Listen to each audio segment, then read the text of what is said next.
باللہ من الشیطان الرجیم بسم اللہ الرحمن الرحیم۔ سورہ انفال آیت نمبر 55۔ سورہ انفال گزشتہ کل ہم نے درس میں منافقین کا طرز عمل ان کی گفتگو سنی تھی۔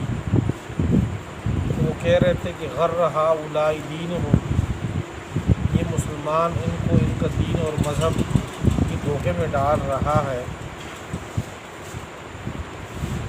اور اللہ جل شانہ نے اس کو جواب دیا کہ وَمَن يَتَوَکَّلْ عَلَى اللَّهِ فَإِنَّ اللَّهَ عَزِیزٌ حَکِیمٌ، کہ مسلمانوں کو، ایمان والوں کو ان کا دین مذہب کی دھوکے میں نہیں ڈال رہا، بلکہ ان کا توکل اللہ کے اوپر ہے۔ تو پھر ان کے جواب میں اللہ نے یہ فرمایا، کاش کہ آپ لوگ ان کو اس حالت میں دیکھ لیں جس حالت میں ان کی موت کا وقت ہو اور فرشتے ان کو ہتھوڑوں سے ان کے منہ اور چہرے اور پیٹھ ان کو مارتے ہوئے ان کی روح نکال رہے ہیں۔ اور ساتھ اللہ علیہ السلام نے فرمایا، ذالک بأن اللہ لم یکن مغیرا نعمۃ انعم علی قوم حتی یغیروا ما بانفسہم۔ اللہ تعالیٰ جب کسی قوم پر کوئی انعام کرتے ہیں تو وہ انعام اس قوم پر اس وقت تک باقی رہتا ہے جب تک وہ لوگ اس کے ساتھ شکر کا معاملہ کرتے ہوں، قدردانی کا معاملہ کرتے ہوں۔ تو اگر یہ قوم خود اس ناشکری پر اتر آئے اور اس نعمت کی ناقدری کرے، اللہ تعالیٰ اس سے وہ ناقدری کی وجہ سے وہ نعمت چھین کر وہ ظلمت میں تبدیل کر دیتا ہے۔ آج کی جو آیات ہیں اس میں دو قسم کے مضامین کا ذکر ہے۔ ایک تو یہ کہ جہاد میں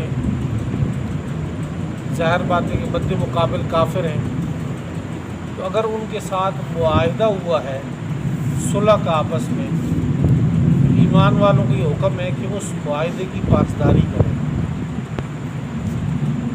اگر کافر صلح کرنے پہ آئیں تو آپ بھی صلح کر لیں، کوئی مسئلہ نہیں۔ اللہ جل شانہ فرماتے ہیں کہ آپ وَإِن جَنَحُوا لِلسَّلْمِ فَاجْنَحْ لَهَا وَتَوَکَّلْ عَلَى اللَّهِ، آپ اللہ پر توکل کریں، ان کے ساتھ صلح کا معاملہ کر لیں۔ اور اگر یہ لوگ معاہدے کو توڑتے ہیں تو فَانبِذْ إِلَيْهِمْ عَلَىٰ سَوَاءٍ، آپ بھی ان کو ان کا معاہدہ واپس کر دیں۔ اگر ان کی طرف سے بھرپور اس معاہدے کی خلاف ورزی چل رہی ہے تو آپ ان کو یہ بتا دیں، پہلے سے اعلان کر دیں کہ جی ہمارا اور آپ کا درمیان جو معاہدہ ہے وہ فلاں وقت تک ختم ہو جائے گا، اس کے بعد اب معاہدہ نہیں رہے گا، لہٰذا اب پھر اپنا بچاؤ کرنا۔ اور اللہ جل شانہ فرما رہے ہیں ان آیات میں کہ ان شر الدواب عند اللہ الذین کفروا فہم لا یؤمنون، مخلوقات میں سے سب سے بدترین مخلوق یہ وہ لوگ ہیں جو کہ کافر بھی ہیں اور اللہ پر ایمان بھی نہیں لاتے۔ یہ مضمون پہلے بھی گزر چکا ہے۔ اللہ جل شانہ اولئک کالانعام بل ھم اضل، اللہ فرماتے ہیں یہ جو مشرک لوگ ہیں، یہ کافر، اولئک کالانعام، یہ لوگ جانوروں کی طرح ہیں، بل ھم اضل، بلکہ جانوروں سے بھی بدتر ہیں۔ تو یہ آج کی جو آیات ہیں اس میں بھی ہے، ان شر الدواب عند اللہ، بے شک مخلوقات میں سے جو بدترین مخلوق عند اللہ، اللہ کے ہاں، الذین کفروا، وہ لوگ جو انکار کرتے ہیں، فہم لا یؤمنون، بس یہ لوگ ایمان نہیں لاتے۔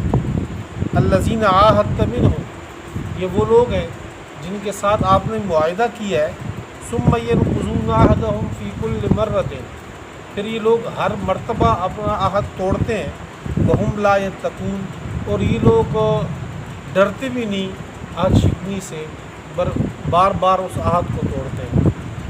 مفسرین فرماتے کہ یہ آیات مدینہ کے یہود کے متعلق نازل ہوئی تھی کہ جس وقت آپ صلی اللہ علیہ وسلم ہجرت کر کے مدینہ تشریف لے گئے، اس وقت وہاں بنو قریظہ اور بنو نذیر، یہ دو قبیلے تھے یہودیوں کے، ان سے معاہدہ ہوا تھا، اور اس معاہدے کی جو نکات ہیں ان میں سے یہ تھا کہ اگر مسلمانوں کے اوپر کوئی حملہ کرے گا مدینہ پہ آ کے تو آپ لوگوں نے ایمان والوں مسلمانوں کا ساتھ دینا ہے، بیرونی دشمن کا مقابلہ کرنا ہے، ان کا ساتھ نہیں ہے۔ اگر یہودیوں پر کوئی حملہ کرے گا مدینہ پہ تو مسلمان اس حملہ آور کے خلاف لڑیں گے. یہ ایک معاہدہ تھا آپس میں. تو بدر کے مقام پر جب مشرکین آپس میں لڑے تھے ایمان والوں کے ساتھ تو اس وقت یہودیوں نے بنو نذیر نے بنو قریظہ نے یہاں پر ان کے ساتھ اسلحے کی مدد کی تھی مشرکین کے ساتھ. وہ معاہدہ توڑا. آپ صلی اللہ علیہ وسلم کو جب علم ہوا تو انہوں نے معافی کی درخواست کی کہ جی ہم سے غلطی ہو گئی ہے, ہم پھر اس معاہدے کی پاسداری کریں گے. پھر غزوہ خندق کے موقع پہ جس وقت پورے عرب کے لوگ آئے تھے, انہوں نے مدینے پر چڑھائی کی تھی, اس وقت بھی یہودیوں نے اندرون خانہ ان کا ساتھ دیا. تو یہ 2 مرتبہ ہو گیا تھا. اس کے بعد پھر آپ صلی اللہ علیہ وسلم کے حکم دیا گیا تھا کہ بھئی یہ لوگ بار بار وہ معاہدہ توڑ رہے ہیں, آپ بھی یہ معاہدہ ان کی طرف پھینک دیں اور کہیں کہ اب لڑائی ہوگی ان کے ساتھ. الذین عاہدت منہم, یہ وہ لوگ ہیں جن کے ساتھ آپ نے معاہدہ کیا ہے. ثم ینقضون عہدہم, پھر یہ لوگ اپنے عہد کو توڑتے ہیں. فی کل مرۃ, ہر مرتبہ. وہم لا یتقون, اور یہ لوگ ڈرتے بھی نہیں. فإما تثقفنہم فی الحرب, اگر ایسا معاملہ ہے, اللہ کے پاک پیغمبر کو یہ کہا ہے کہ یہ لوگ معاہدہ شکنی کرتے ہیں, تو پھر جب یہ لڑائی میں آپ کے مد مقابل آ جائیں تو آپ ان کو ایسا سبق سکھائیں کہ پچھلوں کو بھی, یہ نسلوں کو بھی یاد رہے. عجیب سے الفاظ قرآن پاک کے کہ ان کو ایسی سزا دیں لڑائی میں کہ ان کے پچھلوں کو بھی عبرت حاصل ہو, تاکہ وہ لوگ بھی جو ہے آئندہ اس بات سے ڈریں کہ معاہدے کی مخالفت نہیں کرنی چاہیے. فإما تثقفنہم, بس اگر آپ ان کو پائیں فی الحرب, لڑائی کے اندر, لڑائی میں مد مقابل آ جائے. فشرد بہم, پھر آپ ڈرائیں ان کے ذریعے, ان کو سزا دے کر ڈرائیں. من خلفہم, جو ان کی پیچھے آنے والی نسل ہے ان کو ڈرائیں. لعلہم یذکرون, تاکہ وہ لوگ نصیحت حاصل کریں. وإما تخافن من قوم خیانۃ, اور اگر آپ کسی قوم کی خیانت سے ڈرتے ہوں کہ وہ بار بار خیانت کر رہے ہوں تو فمبز الیہم, آپ توڑ دیں, آپ پھینک دیں ان کی طرف ان کا معاہدہ. علی ثواب, برابری کے طور پر, یعنی ان کو اطلاع دے دیں کہ خیانت تمہاری طرف سے ہو رہی ہے, لہٰذا اب آئندہ ہمارا اور آپ کا معاہدہ ختم ہو گیا. اب جیسے کہ ابھی آگے آ رہا ہے, سورہ توبہ آ رہی ہے. سورہ توبہ کے بالکل شروع کی جو آیات ہیں اس میں حضرت علی رضی اللہ تعالیٰ عنہ کو آپ صلی اللہ علیہ وسلم نے کہا تھا کہ آپ مکہ میں جا کے اعلان کر دیں گے. فسیحوا فی الارض 4 اشہر, کہ آپ 4 مہینے تک ہماری طرف سے, یہ پہلا ہمارا معاہدہ ہوا تھا کہ ہم کچھ بھی نہیں کہیں گے ایک دوسرے کو, تو اب ہمارا معاہدہ ختم ہے, اور 4 مہینے تک اس کے بعد بھی یہ معاہدہ ختم ہونے کے بعد 4 مہینے تک پھر بھی ہم کچھ نہیں کہیں گے. اس کے بعد پھر آپس میں جہاں کہیں بھی ہو گئے پھر مقابلہ ہوگا آپ کے ساتھ.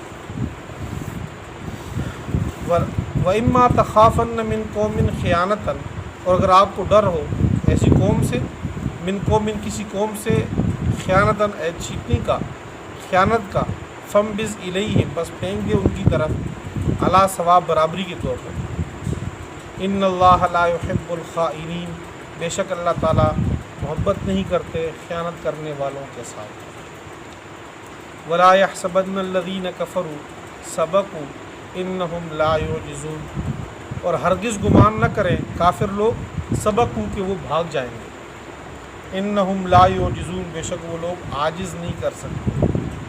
وَأَعِدُّوا لَهُم مَّا اسْتَطَعْتُم مِّن قُوَّةٍ وَمِن رِّبَاطِ الْخَيْلِ تُرْهِبُونَ بِهِ عَدُوَّ اللَّهِ وَعَدُوَّكُمْ وَآخَرِينَ مِن دُونِهِمْ. یہ دوسرا مضمون ہے آج کی آیات میں کہ دشمن کے مقابلے میں آپ بھرپور طاقت اپنی تیاری کر کے رکھیں.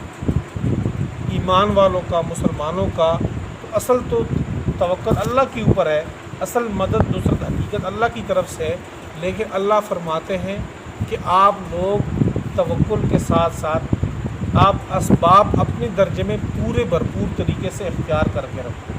اپنے اسباب مستطاعتم من قوہ, جتنی آپ کی طاقت ہے, جتنی قوت ہے, اس کو مجتمع کر کے اس کو بھرپور تیاری پہ لگا کے رکھو.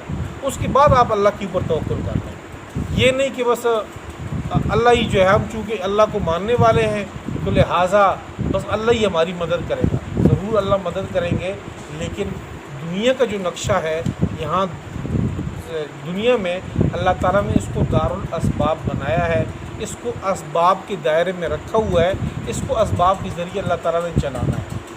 اور جب کوئی اللہ کی طرف سے آزمائش آتی ہے اور کمی کوتاہی آتی ہے اور ہم دشمن سے مقابلے میں اگر ہم ہار جائیں تو بجائے اس کے کہ ہم اپنی کمی کوتاہی دیکھنے کے کہ ہمارے اندر کون سا قصور ہے، کون سی کوتاہی ہے، کہاں پر ہم لوگوں نے اللہ کی اور اللہ کی رسول کی اطاعت نہیں کی، کہاں پر نبی کی سنت ہم سے رہ گئی ہے، اپنے گریبان میں جھانکنے کے بجائے ہم اللہ کو کوستے ہیں پھر کہ بھی اللہ ہماری مدد کیوں نہیں کر رہا۔ جب ہم پر حق ہے تو پھر اللہ ہماری مدد کیوں نہیں کر رہا جی؟ کشمیر میں اتنا عرصے سے ظلم ہو رہا ہے، اللہ کیوں ان مسلمانوں کی مدد نہیں کر رہا؟ برما والوں کی کیوں نہیں کر رہا؟ فلسطین والوں کی کیوں نہیں کر رہا؟ شام کے مظلوم بچے وہاں پر ذبح ہو رہے ہیں، ان کی مدد کیوں نہیں کر رہا؟ اور پھر ہم بھی صرف دعا کرتے ہیں کہ اللہ کشمیر کے مسلمانوں کی مدد فرما۔ اللہ تعالیٰ نے ہم لوگوں کو یہ اسباب کے درجے میں دیے ہوئے ہے، وہ سارے اسباب اختیار کریں، اس کے بعد پھر ہم کہیں کہ اللہ آپ مدد فرما ہماری۔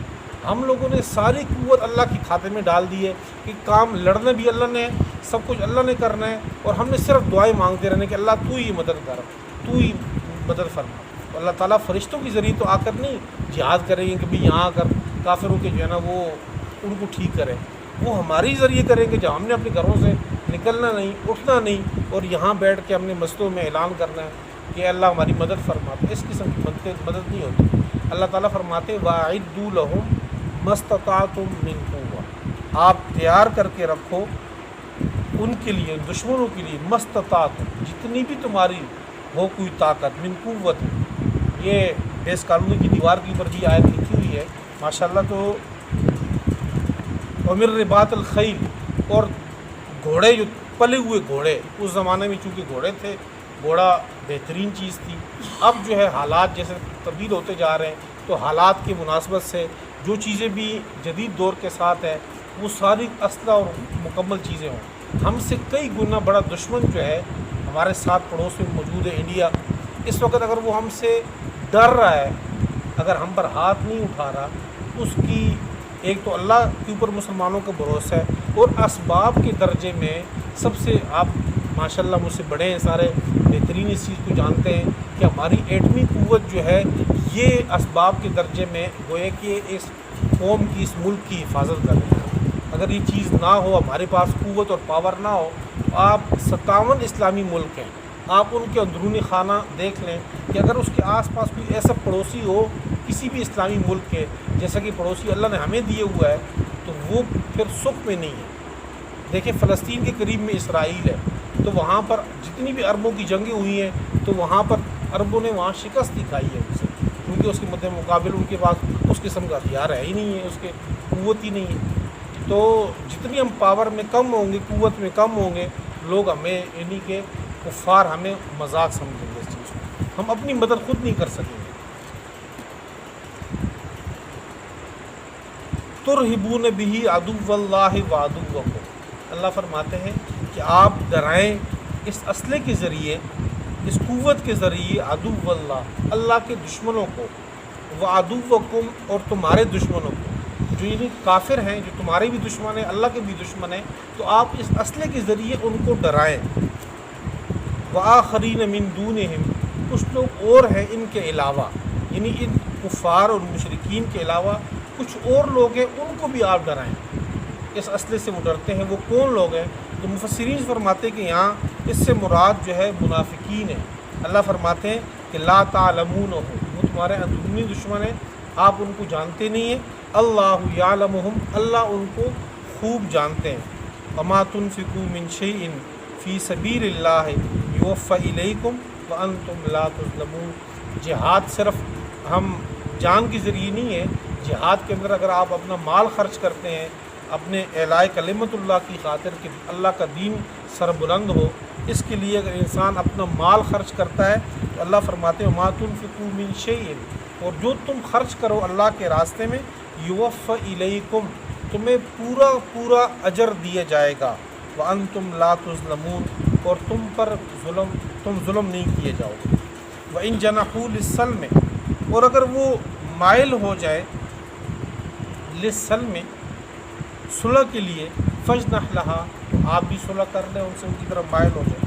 وتوکل علی اللہ، اور آپ اللہ پر توکل کر لیں، انہ هو السمیع العلیم، بے شک وہی خوب سننے والا خوب جاننے والا ہے، وَإِن يُرِيدُوا أَن يَخْدَعُوكَ، اور اگر وہ ارادہ کرتے ہیں کہ آپ کو دھوکہ دے دیں، فَإِنَّ حَسْبَكَ اللَّهُ، بس کافی ہے تجھ کو اللہ، اللہ ہی کافی ہے، هُوَ الَّذِي أَيَّدَكَ، اللہ وہ ذات ہے، أَيَّدَكَ بِنَصْرِهِ وَبِالْمُؤْمِنِينَ، جس نے آپ کی تائید کی ہے اپنی نصرت کے ساتھ اور ایمان والوں کے ساتھ۔